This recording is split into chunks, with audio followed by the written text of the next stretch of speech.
ರೀನೀಟ್ 2026ರ ಮುಖ್ಯವಾದಂತಹ ಅಪ್ಡೇಟ್ಸ್ಗಳನ್ನು ಈ ಒಂದು ವಿಡಿಯೋದಲ್ಲಿ ನಾನು ಕೊಡಲಿದ್ದೇನೆ.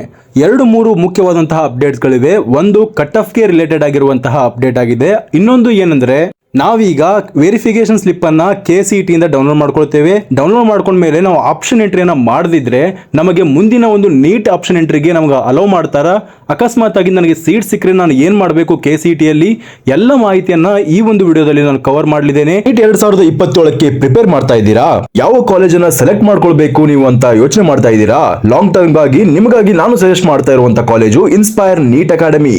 ನೀಟ್ 2027ರ ಅಡ್ಮಿಷನ್ ಗಳು ಆರಂಭವಾಗಿದೆ. ನಿಮ್ಮ ಕನಸನ್ನು ನನಸು ಮಾಡಿಕೊಳ್ಳಲು ಈಗಲೇ ಜಾಯ್ನ್ ಆಗಿ ಇನ್ಸ್ಪೈರ್ ನೀಟ್ ಅಕಾಡೆಮಿಗೆ. ಈ ನೀಟ್ ಅಕಾಡೆಮಿಗೆ ಜಾಯ್ನ್ ಆಗೋದಕ್ಕೆ ಕೆಳಗೆ ಕಾಣಿಸುತ್ತಿರುವಂತಹ ನಂಬರ್ಗೆ ಕಾಂಟ್ಯಾಕ್ಟ್ ಮಾಡಿ. ಈಗ ಮುಖ್ಯವಾದಂತಹ ಅಪ್ಡೇಟ್ಸ್ ಗಳ ಬಗ್ಗೆ ನಾವು ಮಾತನಾಡೋಣ. ಏನಂದ್ರೆ ಮೊದಲನೇ ಅಪ್ಡೇಟ್ ಏನಂದ್ರೆ ಇದು ಕಟ್ ಆಫ್ ಗೆ ರಿಲೇಟೆಡ್ ಆಗಿರುವಂತಹ ಅಪ್ಡೇಟ್ ಆಗಿದೆ. ಅಷ್ಟೇ ಅಲ್ಲದೆ ನ್ಯೂಸ್ ಪೇಪರ್ ಅಲ್ಲಿ ಕೂಡ ಈ ಒಂದು ಆರ್ಟಿಕಲ್ ಬಂದಿದೆ. ಡೆಕ್ಕನ್ ಹೆರಾಲ್ಡ್ ಅಲ್ಲಿ ಈ ಒಂದು ಆರ್ಟಿಕಲ್ ಅನ್ನ ರಿಲೀಸ್ ಮಾಡಿದ್ದಾರೆ. ಇದರಲ್ಲಿ ಏನ್ ಹೇಳ್ತಾ ಇದ್ದಾರೆ ಅಂದ್ರೆ ನೀಟ್ UG 2025ರ ರೀನೀಟ್ ಎಕ್ಸಾಮ್ ಇತ್ತಲ್ಲ, ಈ ಎಕ್ಸಾಮ್ ಅಲ್ಲಿ 768 ವಿದ್ಯಾರ್ಥಿಗಳು ಕೋಲಾರ ಡಿಸ್ಟಿಕ್ ಇಂದ ಆಬ್ಸೆಂಟ್ ಆಗಿದ್ದಾರೆ. ಅಷ್ಟೇ ಅಲ್ಲದೆ ತುಮಕೂರು ಡಿಸ್ಟಿಕ್ ಇಂದ ಕೂಡ ಆಬ್ಸೆಂಟ್ ಆಗಿದ್ದಾರೆ. ಯಾಕೆ ಈ ಒಂದು ಆಬ್ಸೆಂಟೀಸ್ ಗಳ ಸಂಖ್ಯೆ ಜಾಸ್ತಿ ಆಗ್ತಾ ಇದೆ ಅಂದ್ರೆ ರೀನೀಟ್ ಅಲ್ಲಿ, ಯಾಕಂದ್ರೆ ಇದಕ್ಕೆ ಮುಖ್ಯವಾದಂತಹ ಫ್ಯಾಕ್ಟರ್ಸ್ ಗಳು ಏನಂದ್ರೆ ಒಂದನೇದಾಗಿ ಬಹಳಷ್ಟು ವಿದ್ಯಾರ್ಥಿಗಳು ಈ ಎಕ್ಸಾಮ್ ಅನ್ನ ರೀನೀಟ್ ಅನ್ನ ಕಂಡಕ್ಟ್ ಮಾಡ್ತೀವಿ ಅಂದಾಗ ಡಿಪ್ರೆಷನ್ಗೆ ಒಳಗಾದ್ರು. ಬಹಳಷ್ಟು ವಿದ್ಯಾರ್ಥಿಗಳು ಏನ್ ಅನ್ಕೊಂಡ್ರು ಅಂದ್ರೆ ಈಗ ನಾವು ಎಷ್ಟು ಪ್ರಿಪೇರ್ ಮಾಡಿದ್ರು ಕೂಡ ನಮ್ಮ ಮೊದಲನೇ ಅಂಕವೇ ಕಡಿಮೆ ಬಂದಿದೆ, ಎರಡನೇ ಒಂದು ಎಕ್ಸಾಮ್ ಅನ್ನ ಬರೆದ್ರೆ ಮತ್ತಿಷ್ಟು ಕಡಿಮೆ ಬರುತ್ತೆ ಅಂತ ಅನ್ಕೊಂಡು ಎಕ್ಸಾಮ್ ಅನ್ನ ಬರಿದೇನೆ ಇದ್ರು. ಇನ್ನು ಕೆಲವೊಂದು ಜನ ಏನ್ ಮಾಡ್ತಿದ್ರು ಅಂದ್ರೆ ಈಗ KCET ಕೌನ್ಸಿಲಿಂಗ್ ಸ್ಟಾರ್ಟ್ ಆಗಿದೆ, KCET ಕೌನ್ಸಿಲಿಂಗ್ ಅಲ್ಲಿ ನಾವು ಸೀಟ್ ತೆಗೆದುಕೊಂಡು ಬಿಡೋಣ, ನಾವು ನೀಟನ್ನ ಬಿಟ್ಬಿಡೋಣ ಅಂತ ಕೂಡ ಕೆಲವೊಂದು ವಿದ್ಯಾರ್ಥಿಗಳು ರೆಡಿ ಆಗಿರ್ತಾರೆ. ಇಂತಹ ಎಲ್ಲ ಫ್ಯಾಕ್ಟರ್ಸ್ ಗಳನ್ನ ಕನ್ಸಿಡರ್ ಮಾಡಿದಾಗ ಈ ಒಂದು ಸಂಖ್ಯೆ ಈ ವರ್ಷದಲ್ಲಿ ರೀನೀಟ್ ಎಕ್ಸಾಮ್ ಅಲ್ಲಿ ಬಹಳಷ್ಟು ಜಾಸ್ತಿ ಆಗಿದೆ ಆಬ್ಸೆಂಟೀಸ್ ಗಳದ್ದು. ಎಷ್ಟಂದ್ರೆ ನಮ್ಮ ಕರ್ನಾಟಕದಲ್ಲಿ ಬಹಳಷ್ಟು ಸಂಖ್ಯೆಯಲ್ಲಿ ಆಬ್ಸೆಂಟೀಸ್ ಗಳ ಸಂಖ್ಯೆ ಜಾಸ್ತಿ ಆಗಿದೆ. ರೀನೀಟ್ ಅನ್ನ ಬರೆದೇ ಇರುವಂತಹ ವಿದ್ಯಾರ್ಥಿಗಳ ಸಂಖ್ಯೆ ಕೂಡ ಜಾಸ್ತಿ ಆಗಿದೆ. ಇದನ್ನ ಒಂದು ಅಂಕಿಅಂಶಗಳನ್ನ ನೋಡ್ಕೊಂಡು ಹೋದಾಗ ಕೋಲಾರದ ಸೆಂಟರ್ಗಳಲ್ಲಿ ಅಟೆಂಡೆನ್ಸ್ ಪರ್ಸೆಂಟೇಜ್ 80% ಆಗಿತ್ತು. ಅಂದ್ರೆ 768 ವಿದ್ಯಾರ್ಥಿಗಳು ಆಬ್ಸೆಂಟ್ ಆಗಿದ್ರು. ಅದೇ ರೀತಿಯಲ್ಲಿ ಚಿಕ್ಕಬಳ್ಳಾಪುರದ 10 ಸೆಂಟರ್ಗಳಲ್ಲಿ ಓವರ್ ಆಲ್ ಆಗಿ 788 ವಿದ್ಯಾರ್ಥಿಗಳು ಆಬ್ಸೆಂಟ್ ಆಗಿದ್ರು. ಇಲ್ಲಿಯೂ ಕೂಡ ಅಟೆಂಡೆನ್ಸ್ ಪರ್ಸೆಂಟೇಜ್ 77.92 ಆಗಿದೆ. ಅದೇ ರೀತಿಯಲ್ಲಿ ತುಮಕೂರಿನ 13 ಸೆಂಟರ್ಸ್ಗಳಲ್ಲಿ ಬಹಳಷ್ಟು ಜನ ಆಬ್ಸೆಂಟ್ ಆಗಿದ್ದಾರೆ. ಎಕ್ಸಾಂಪಲ್ ಆಗಿ ನೋಡಬಹುದು 1209 ಜನ ವಿದ್ಯಾರ್ಥಿಗಳು ಈ ತುಮಕೂರಿನ ಸೆಂಟರ್ ಅಲ್ಲಿ ಆಬ್ಸೆಂಟ್ ಆಗಿದ್ದಾರೆ. ಓವರ್ ಆಲ್ ಆಗಿ ಈ 3 ಸೆಂಟರ್ಗಳಿಂದನೇ ಕೂಡಿಸ್ಕೊಂಡ್ರೆ 2000 ಮೇಲೆ ವಿದ್ಯಾರ್ಥಿಗಳು ಆಬ್ಸೆಂಟ್ ಆಗಿದ್ದಾರೆ. ನೀವು ಟೋಟಲ್ ಆಗಿ ನೋಡಬಹುದು 78.47 ಟರ್ನ್ಔಟ್ ಆಗಿದೆ ಓವರ್ ಆಲ್ ಅಟೆಂಡೆನ್ಸ್ ಅಲ್ಲಿ. ಈ ರೀತಿಯ ಫ್ಯಾಕ್ಟರ್ಸ್ ಗಳಿಂದ ಕೂಡ ಕಟ್ ಆಫ್ ಅಲ್ಲಿ ಸ್ವಲ್ಪ ಕಡಿಮೆ ಆಗುವಂತ ಚಾನ್ಸಸ್ ಇದೆ. ಇದು ಒಂದು ಫ್ಯಾಕ್ಟರ್ ಆಗುತ್ತೆ. ನಾನು ಎಲ್ಲ ಫ್ಯಾಕ್ಟರ್ಸ್ ಗಳನ್ನ ಕನ್ಸಿಡರ್ ಮಾಡಿ ಅಂತ ಹೇಳ್ತಾ ಇರೋದು. ಆದ್ರಿಂದ ಎಲ್ಲ ಫ್ಯಾಕ್ಟರ್ಸ್ ಗಳನ್ನ ಕನ್ಸಿಡರ್ ಮಾಡಬೇಕು. ಒಂದನೇದು ಯಾವುದು, ಈ ಟಫ್ನೆಸ್ ಲೆವೆಲ್ ಅನ್ನ ಕನ್ಸಿಡರ್ ಮಾಡಬೇಕು. ಎರಡನೇದು ಯಾವುದು, ಎಷ್ಟು ವಿದ್ಯಾರ್ಥಿಗಳು ಎಷ್ಟು ಮಾರ್ಕ್ಸ್ ಇಂದ ಎಷ್ಟು ಮಾರ್ಕ್ಸ್ ರೇಂಜ್ ಒಳಗಡೆ ಇದ್ದಾರೆ ಎಂಬುದನ್ನ ಕನ್ಸಿಡರ್ ಮಾಡಬೇಕು.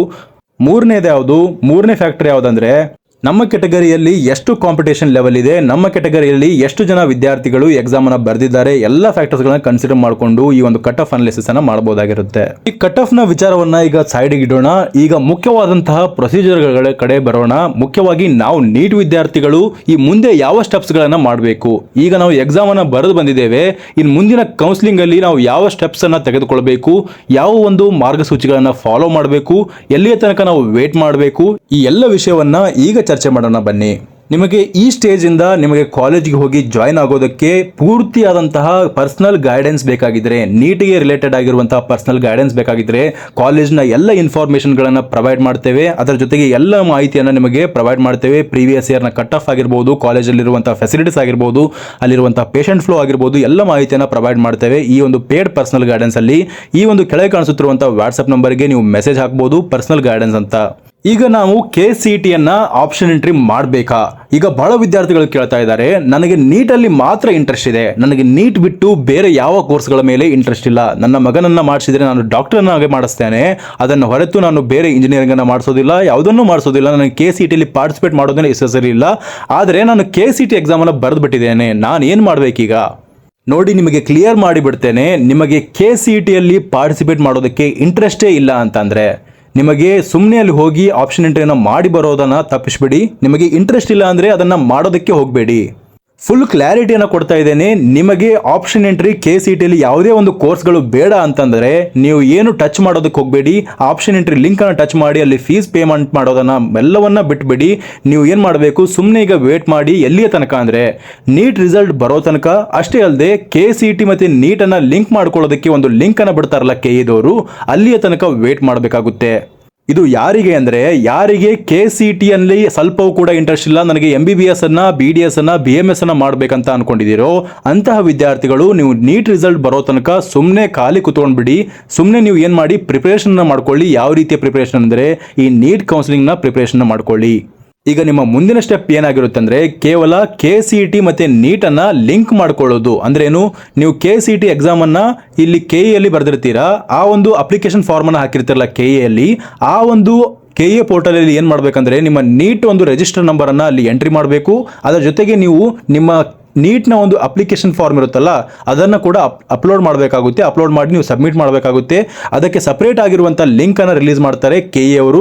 ಆ KE ಲಿಂಕಲ್ಲಿ ನೀವು ಟಚ್ ಮಾಡಿಕೊಂಡು ನೀವು ಅಲ್ಲಿ ಲಾಗಿನ್ ಆಗಬೇಕಾಗುತ್ತೆ. ಈ ಒಂದು ನೀಟ್ ಮತ್ತು KCET ಅನ್ನು ಲಿಂಕ್ ಮಾಡ್ಕೊಳ್ಬೇಕಾಗುತ್ತೆ.